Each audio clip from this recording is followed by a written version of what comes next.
दोस्तों आज से कुछ साल पहले तक जैगुआर का जलवा कुछ ऐसा हुआ करता था कि इस ब्रांड पर न सिर्फ गाने बने बल्कि वो गाने सुपरहिट भी हुए और लोग इस कार को इतना ज्यादा पसंद करने लगे कि इस कार को खरीदना लोगों का सपना बन गया। लेकिन लोगों के दिलों पे राज करने वाली जैगुआर आज सड़कों से गायब होती नजर आ रही है। आपको बता दें कि JLR ग्रुप के अंदर दो ब्रांड्स आते हैं, जिनमें पहला है लैंड रोवर और दूसरा है जैगुआर। और इस कंपनी के लॉस का जिम्मेदार कोई और नहीं बल्कि जैगुआर की गिरती हुई सेल्स है। आपको जानकर हैरानी होगी कि साल 2018 में US के अंदर जो JLR की सबसे बड़ी मार्केट है, वहां जैगुआर के केवल 18,000 यूनिट्स ही सेल हो पाए थे, जबकि सबसे बड़े कॉम्पिटिटर BMW ने उसी साल 3,36,000 कारें सेल की थी। तो JLR ग्रुप में जहां लैंड रोवर की सेल साल दर साल बढ़ती ही जा रही थी, वहीं जैगुआर एक बड़े डाउनफॉल को फेस कर रहा है। और यही वजह है कि JLR ग्रुप की लगभग 75% सेल्स केवल लैंड रोवर से ही आती है। तो अब सवाल तो ये उठता है कि कुछ साल पहले तक जो कार लोगों के लिए एक स्टेटस सिंबल हुआ करती थी, आज वही लोगों ने उस कार से मुंह क्यों मोड़ लिया? आखिर क्या वजह है कि इसकी सेल साल दर साल गिरती ही जा रही है? और क्या ये डाउनफॉल जैगुआर के एंड की शुरुआत कर रहा है? आइए इसे डिटेल में समझने की कोशिश करते हैं। तो दोस्तों जैगुआर की कहानी शुरू होती है साल 1922 में, जब मोटरबाइक्स के दो पसंदीदा विलियम लायंस और विलियम वॉम्सले ने मिलकर एक कंपनी स्टैब्लिश की, जिसका नाम रखा गया स्वेलो साइड कार कंपनी। और ये कंपनी अपने शुरुआती दिनों में सिर्फ साइड कार्स ही बनाया करती थी। जैसे जैसे समय बीतता गया तो कंपनी धीरे धीरे पॉपुलर होती गई। लेकिन साल 1934 में इसके फ्यूचर को लेकर दोनों को फाउंडर्स एक दूसरे से डिसएग्री होने लगे, जिसके बाद विलियम वॉम्सले ने कंपनी को छोड़ दिया और अपने सारे शेयर्स बेच डाले। विलियम वॉम्सले के जाने के बाद कंपनी को वापस से रिकॉन्स्टिट्यूट किया गया और इसका नाम बदलकर SS कार लिमिटेड रखा गया। और बाद में SS कार ने स्टैंडर्ड मोटर कंपनी के साथ हाथ मिलाया, जो उस समय कार मैन्युफैक्चर किया करती थी। और इस मर्जर के बाद SS कार ने साल 1935 में अपनी पहली कार लॉन्च की, जिसका नाम था जैगुआर SS 2.4 लीटर सैलोन। इस कार को विलियम लायंस ने खुद ही डिजाइन किया था और ये काफी पॉपुलर भी हुई थी। और सेम ईयर कंपनी ने जैगुआर मॉडल की सेकंड कार जैगुआर SS 19 को लॉन्च किया और ये एक 2 सीटर स्पोर्ट्स कार थी। और इस कार की top speed around 90 miles per hour की थी, इसलिए इसका नाम SS 90 रखा गया। अब दोस्तों यहाँ तक देखें तो जैगुआर नाम सिर्फ एक कार का मॉडल था, लेकिन साल 1945 में कंपनी के सभी शेयर होल्डर्स के साथ एक मीटिंग की गई थी और SS कार का नाम बदलकर जैगुआर कार कर दिया गया। जिसके बाद जैगुआर ब्रांड ने अपनी पहली कार XK20 को लॉन्च किया, जो कि काफी ज्यादा हिट साबित हुई। और फिर यही सेम फॉर्मूला पर कंपनी ने और भी कई सारे कार्स लॉन्च किए, जिसमें XK20, XK140 एंड XK150 जैसी कमाल की कार्स शामिल थी। वैसे दोस्तों जैगुआर को सबसे ज्यादा पॉपुलैरिटी तब मिली जब 24 hours of Le Mans race में इसकी कार ने जीत हासिल की थी और यहीं से ही जैगुआर कार स्पोर्ट्स कार की कैटेगरी में दुनिया की पहली पसंद बन गई। अब दोस्तों यहाँ तक तो चीजें काफी अच्छी चल रही थी, लेकिन प्रॉब्लम्स तो तब आई जब जैगुआर कार के लिए जो स्टील कंपनी बॉडी को तैयार किया करती थी, उसे किसी दूसरी कंपनी ने एक्वायर कर लिया। जिसके बाद विलियम लायंस के सामने कई तरह के चैलेंजेस खड़े हो गए, जैसे उनकी एज भी काफी ज्यादा हो गई थी और दूसरा कंपनी को संभालने के लिए उनकी कोई औलाद भी नहीं थी। इसलिए उन्होंने साल 1966 में अपनी कंपनी को ब्रिटिश लेलैंड को बेच दिया। अब ब्रिटिश लेलैंड के अंदर पहले से ही कई सारे बेहतरीन कार ब्रांड्स थे, इसलिए उन्होंने जैगुआर पर ज्यादा फोकस नहीं किया। ऐसे में जैगुआर ब्रांड, जो अपने क्लासिक लुक और स्पोर्ट्स कार की वजह से पूरी दुनिया में फेमस था, धीरे धीरे बदलते वक्त के साथ वो एक ओल्ड मॉडल कार ब्रांड बन गया और कंपनी काफी लॉस में जाने लगी, जिस वजह से साल 1989 में ब्रिटिश लेलैंड कंपनी ने इसे फोर्ड को बेच दिया। अब फोर्ड ने भी जैगुआर को प्रॉफिटेबल बनाने की कोशिश की, इसके मॉडल्स में कई बड़े बड़े बदलाव किए, लेकिन फिर भी ये पहले जैसी पॉपुलर नहीं हो पाई। इसके बाद आता है साल 2000, जब फोर्ड ने लैंड रोवर को एक्वायर कर लिया। अब लैंड रोवर और जैगुआर को फोर्ड एक ही साथ ऑपरेट कर रहा था। दोनों के पास एक दूसरे के साथ शेयर किए जाने वाले इंजन और बॉडी में चेंजेस किए गए, लेकिन फिर भी जैगुआर का हाल वैसा ही था। साथ ही ये फोर्ड के लिए एक बहुत बड़ा लॉस का रीजन बन गया था। इनके लॉस में जाने की वजह ये भी थी कि फोर्ड ने पैसा तो खूब बहाया, लेकिन नई फैक्ट्री, न्यू मॉडल्स और साथ ही फोर्ड का लग्जरी कार्स में कोई एक्सपर्टीज ही नहीं था। और जितना अटेंशन वो खुद के ब्रांड्स को दे रहे थे, उतना जैगुआर या लैंड रोवर को नहीं मिल रहा। एंड लास्ट में इससे तंग आकर साल 2008 में ये दोनों ही कंपनी टाटा मोटर्स को बेच दी। लेकिन यहाँ पर हैरानी वाली बात तो ये है कि फोर्ड ने जैगुआर को ब्रिटिश लेलैंड से $2.5 बिलियन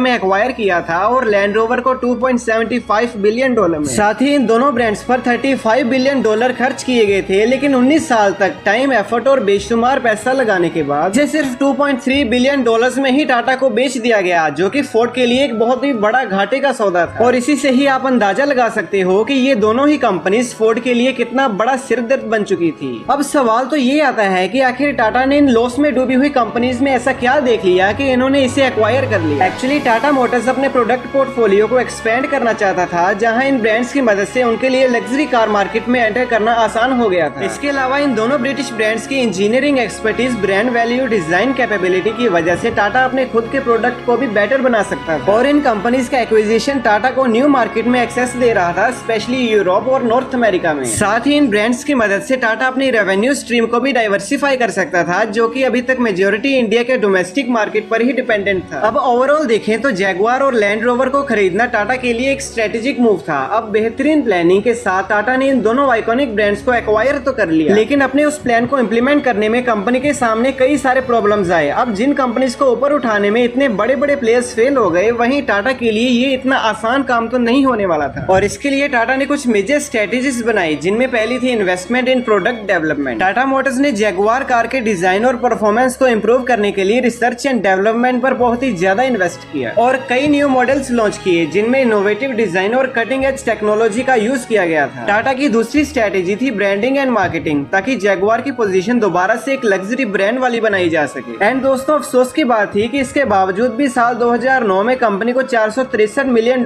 का नुकसान हो गया। एंड कहीं न कहीं इन लॉसेस की असली वजह ग्लोबल रिसेशन थी, क्योंकि उस वक्त कार की सेल्स बहुत ही ज्यादा कम हो गई थी, स्पेशली लग्जरी और स्पोर्ट्स कार की। और दोस्तों, फिर आया साल 2010, जो कि कंपनी के लिए बहुत ही ज्यादा लकी साबित हुआ, क्योंकि यही वो साल था जिसमें 40 साल बाद जैगुआर पहली बार प्रॉफिटेबल बनी और जैगुआर एंड लैंड रोवर ने मिलकर $17.6 मिलियन प्रॉफिट अर्न किया था। इसके बाद साल 2011 और साल 2012 में कंपनी ने काफी अच्छा परफॉर्म किया, लेकिन फिर आया 1 जनवरी 2013, जब टाटा मोटर्स ने जैगुआर और लैंड रोवर को एक साथ मर्ज करके एक नई कंपनी बनाई, जिसका नाम था JLR लिमिटेड। अब इनको मर्ज करने के पीछे कई सारे रीजंस थे, जैसे कॉम्प्लीमेंट्री प्रोडक्ट पोर्टफोलियो बनाना, क्योंकि जैगुआर अपनी लग्जरी स्पोर्ट्स कार की वजह से जाना जाता तो वही लैंड रोवर अपनी ऑफरोडिंग और SUVs के लिए। और इन दोनों ब्रांड्स को मर्ज करने से Tata Motors wide range of vehicles को ऑफर कर सकता था। इसके अलावा इन दोनों को मर्ज करने का दूसरा रीजन था कॉस्ट सेविंग, क्योंकि अब ये दोनों ब्रांड्स एक दूसरे के साथ अपने रिसोर्सेज को शेयर कर सकते थे, जिससे एक तो उनकी एफिशिएंसी इंप्रूव होती और साथ ही मैन्युफैक्चरिंग कॉस्ट कम हो जाती। इन दोनों कंपनीज को मर्ज करने के बाद जनवरी 2013 में JLR ने जैगुआर F टाइप कार को पेरिस मोटर शो में अनकवर किया, जो कि लग्जरी 2 सीटर स्पोर्ट्स कार थी। इसके बाद JLR ने second generation range rover sports car launch की, जो पुराने मॉडल से ज्यादा लाइट वेट और फ्यूल एफिशिएंट थी। और मार्च 2013 तक चाइना, नॉर्थ अमेरिका और यूरोप में JLR ने 3,74,000 से भी ज्यादा कार सेल कर दी थी। और इन्होंने जैगुआर के साथ कुछ ज्यादा ही इनोवेशन कर दिया और जैगुआर F पेस को लॉन्च किया, जो कि इस कंपनी की सबसे पहली SUV बनी। और हैरानी की बात ये है कि ये कार JLR की सबसे पॉपुलर मॉडल में से एक बनी। और इस तरह दोस्तों, साल 2016 में JLR ने निसान को पीछे करके यूके मार्केट में सबसे बड़ी कार मैन्युफैक्चरर बन गई। और साल 2018 के आते आते JLR एक अच्छी खासी प्रॉफिटेबल कंपनी बन चुकी थी, क्योंकि इस साल इसने लगभग 6 लाख व्हीकल सेल कर डाले थे, जिससे उन्हें $1.8 बिलियन